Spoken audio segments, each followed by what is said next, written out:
is your Classic Metal Show right here on theclassicmetalshow.com.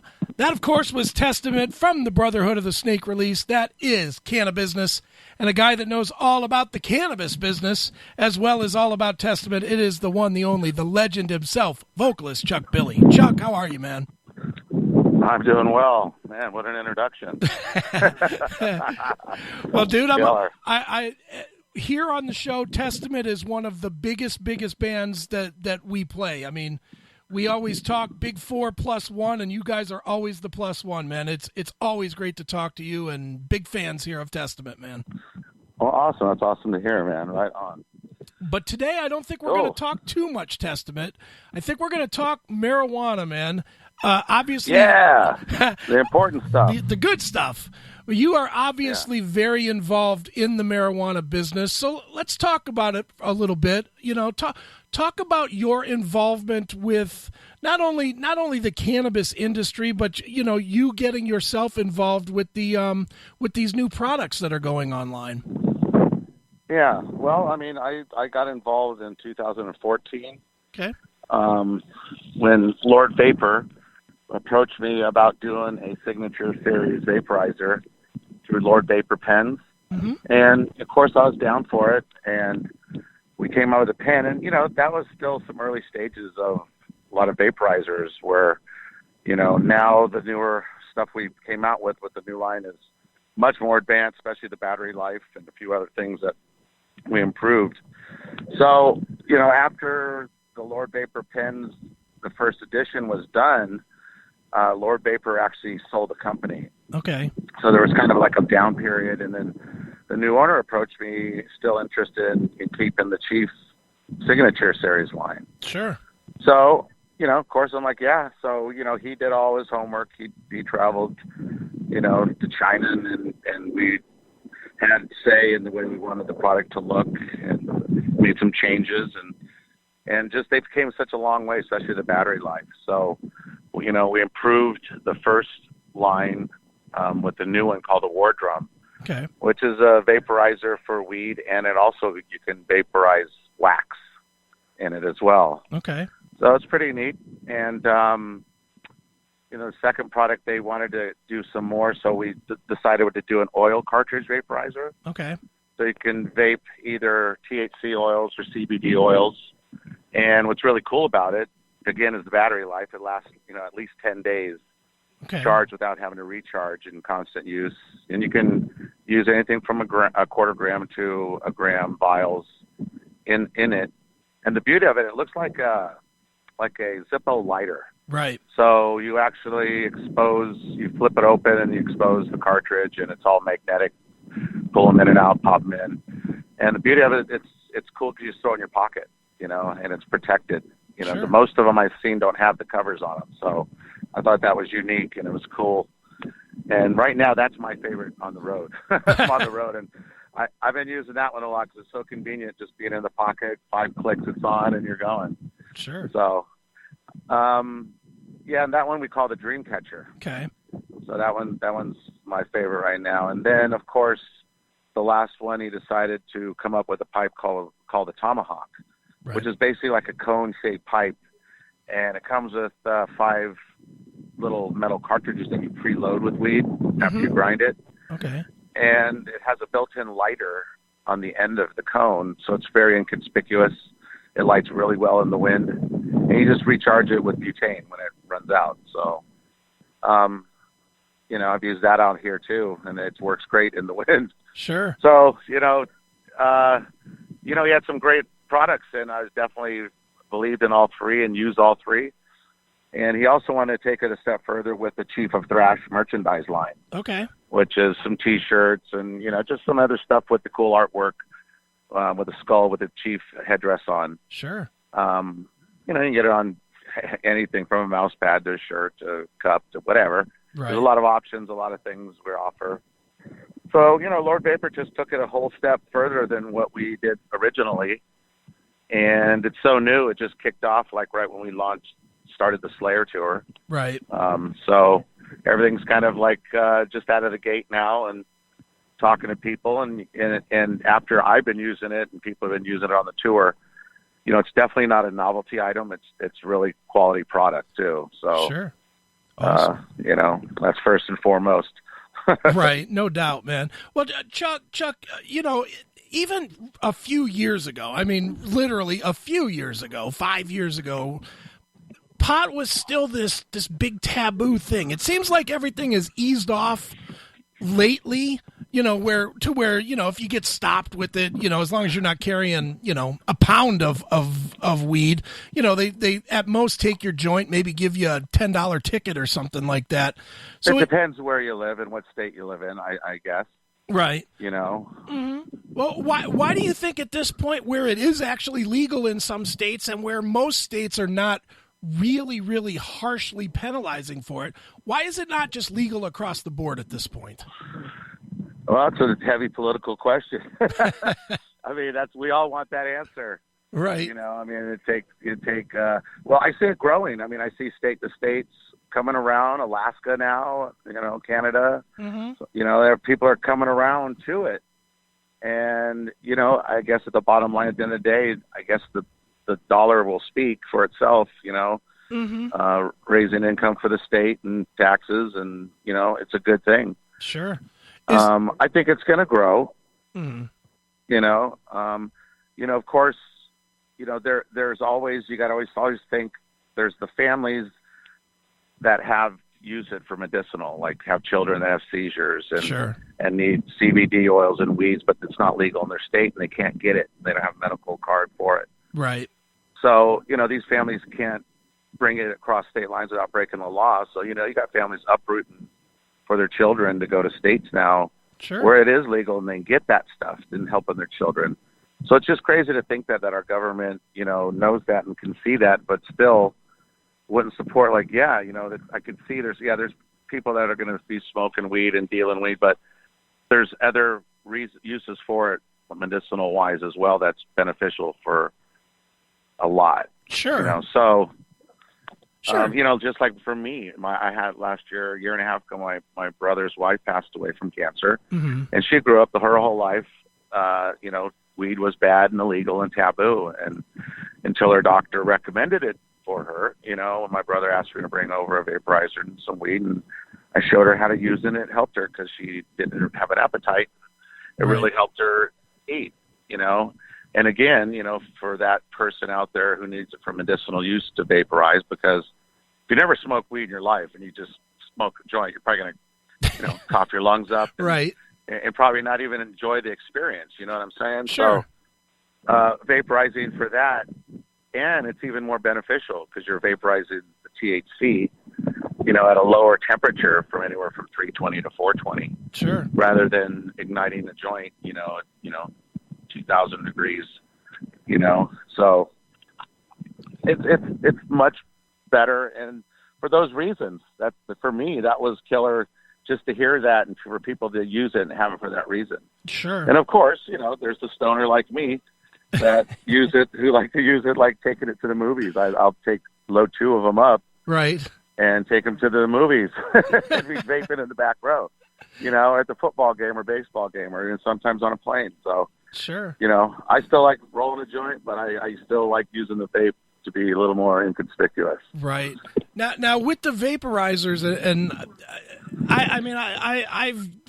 I've used a vape pen once with weed, so I'm by no means an expert on this. But with the vaporizers and the vape pens, how does it indeed keep the contact high away from other people? Because that's always been the bitch is that. Yeah, because it dissipates so fast. I mean, even in a closed room. Okay. Depending how strong, it is. I mean, there's some that are more, in the 90% that are real strong, that you're probably going to taste and smell more of the THC than lower grade vials or even the CBDs. You're not even really smell that, Mm-hmm. No doubt. Now, are you selling these new Chief products on the tour, like on the Slayer tour at the merch booth? Or? No, because we're limited items. Right. Okay. That's more of my product. So, it's right now, and like I said, it only's been out for the start of this tour. Okay. So we have them only available at LordVaporUSA.com. But we're actually in talks with possibly some distribution companies getting them out into stores now. So okay. We'll see how it goes. Is that a big fight to actually? Do you have to fight state to state to get them into stores, or is that not? Well, not such a problem? You could do. It's almost like the record business. You hire a distributor that deals with all these mom and pop stores around the country. Okay. And you kind of hire them to distribute your product. So sure. Now, do you anticipate more products, being developed for your line? Little things probably. I mean, there's stuff like rolling trays and grinders and just some other stuff that you can offer, because the artwork we have is pretty cool. Sure. And we'll be developing more artwork as we go. Definitely, man. Well, dude, let's talk a little bit of music. Now that everybody knows about the weed stuff, let's get to the stuff that I know that you want to hear is a little bit of music. Obviously, you guys are out on tour with Slayer, doing what is being called, and I'm assuming is their final tour. Do you agree with them, as far as going out, or do you think that they probably had more left in the tank, but just are? Oh, I'm sure they do. I mean, if you've seen this tour, they got a lot in the tank. Okay. I have no reason, and nobody's really talked about it. I'm sure they're keeping that close to themselves. Sure. But they are enjoying it. I've seen talk to Tom. He said he's having a blast. This is what he loves to do, and he's having fun. And if it truly is a farewell, they definitely are doing it, right, because the production, the band's performance, everything about it, the fans, it just is killer. Right. they're doing it right. If it is truly, everybody's seeing one hell of a Slayer farewell. You know what I mean? Absolutely. Now, does this, and I'm certainly not trying to talk you into retiring on any way, shape, or form, but seeing guys that you've been friends with for 30 whatever years at this point, and have grown up with musically from the same scene, does it make you start thinking about, well, what's next after Testament, or is Testament almost run its course, or what have you? I don't think so, because I think we still have some fire in us to write music together, because we've had some pretty good success at writing the last 3 records, and felt pretty good. So we'll continue doing that. Touring, we tour hard as hell now. We're full time. Right. We'll do it as long as somebody's offering us a place to go play. We'll show up. Right. You know what I mean? So I don't see any end in our thing, but all of us do so many other things aside from Testament. I do so many other things trying to, what, when, and if I would ever have to stop singing, right? What, I'd have to figure out what I'm going to do. So I got my fingers in other things, Sure, definitely. Well, cryptocurrency is another one I got them in. and that was the other thing I was going to ask you. I talked to Eric about an hour ago, actually, and I tried to understand this. I really am trying to understand the cryptocurrency, but I'll be very honest and tell you that I don't. And it's definitely something people have to put some time into and do their homework and find out what it's about.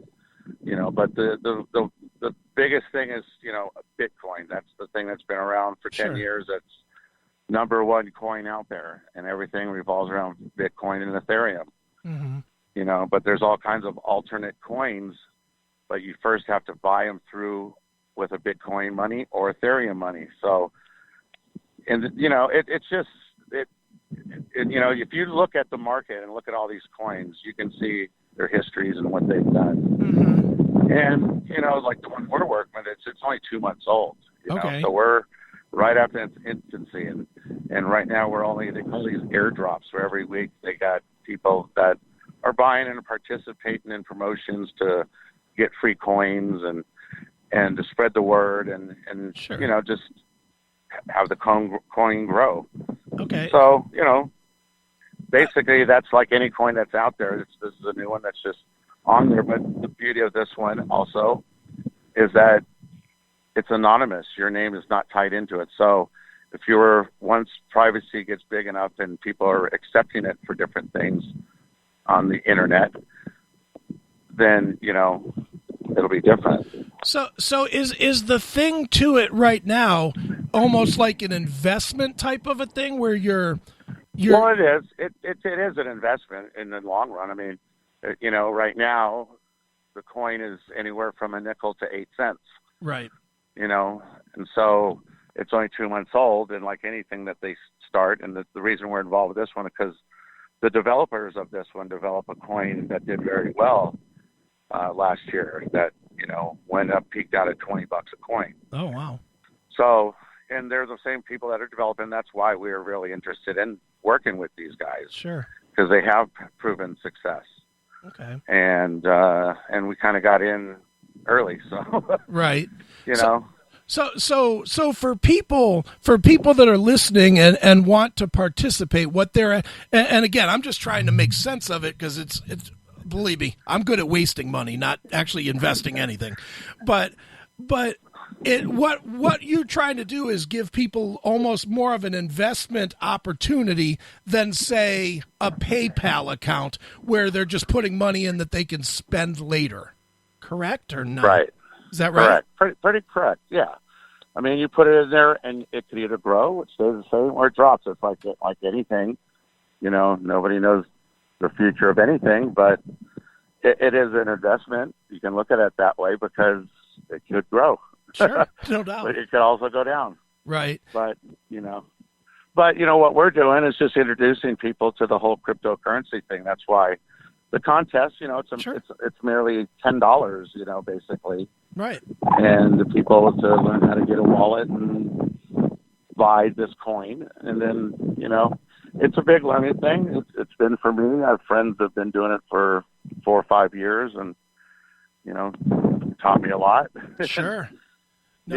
So, yeah, it's just something that right now, it's something that's cool. I think it's a whole new world, and it could be the future. I mean, we don't know where the currency is going to be in 10, 15 years. Right, exactly. Sure. And worst case scenario, you spend $10 for a chance to hang out with the guys from Testament for dinner, right? I mean, that's a deal all by itself. Well, the prizes are awesome. Yeah. I mean, we're 2 round trip tickets, 2 nights hotels, VIP treatment, $100 worth of beer vouchers for the beer fest that sample all the beer. Right.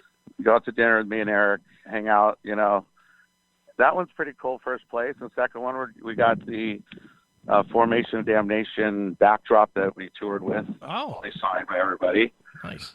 And the third prize is a bunch of signed history of our whole collection of music. Wow.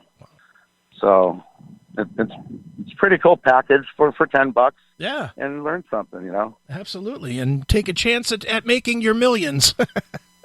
Yeah. Well, Chuck, one more, just a quick Testament question. Obviously, you mentioned in an interview, I think last week or the week before, that the writing process has started for the new record. You were pretty public about not enjoying the Brotherhood sessions. Are there any changes? Well, it was just so different. It just took us forever, and it was just getting frustrated on for all of us. Right. Are there any changes in the works to make sure that you don't have a repeat of that? Well, we talk about it, and we know what we don't want to do. Okay. And I think everybody's in a different headspace right now, so we'll see. But we definitely have said no more touring. We're done doing some tours. We got a couple shows, but from here till through the new year, it's up to me, Eric, and to work together, and the other guys. Sure. To send up some stuff, Alex, because he lives in New York. Of course, we'll have to send some stuff to us via email. Right. No doubt, man. Well, very cool, dude. Yeah. It sounds like things are going really well for you, Chuck. Obviously, Testament is still a monstrous machine that keeps on running, and you got the new businesses as well. So it sounds like things are good, man.